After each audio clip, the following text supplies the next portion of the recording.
रात के अंधेरे में रोहन अपने ऑफिस से घर लौटा, लेकिन जैसे ही उसने दरवाजा खोला उसे अंदर से फुसफुसाहट सुनाई दी। उसकी बीवी नेहा किसी से फोन पर धीरे धीरे बात कर रही थी। उसकी आवाज में एक अजीब सा रोमांच था। हाँ, कल रात मिलते हैं। रोहन को शक नहीं होगा।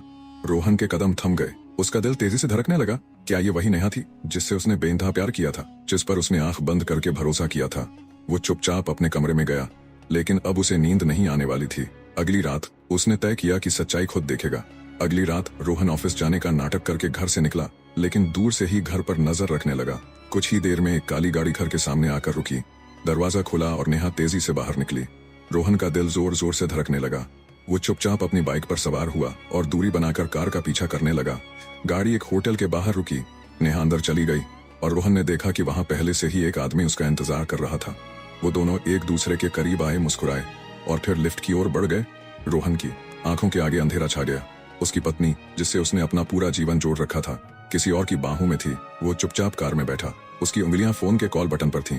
क्या वो नेहा को फोन करके पूछे, क्या होटल के कमरे में जाकर हंगामा करे, या फिर चुपचाप इस शादी को खत्म कर दे? पर वो कुछ नहीं कर पाया। उसकी आंखों में आंसू थे, लेकिन दिल में एक ठंडक भी थी। अब उसे सच्चाई पता चल चुकी थी। उसने गहरी सांस ली, गाड़ी स्टार्ट की और एक नई जिंदगी की ओर बढ़ गया, जिसमें अब नेहा के लिए कोई जगह नहीं थी। आपको कहानी अच्छी लगी और अगर आप अपने इष्ट महादेव से प्यार करते हैं तो चैनल को सब्सक्राइब करें।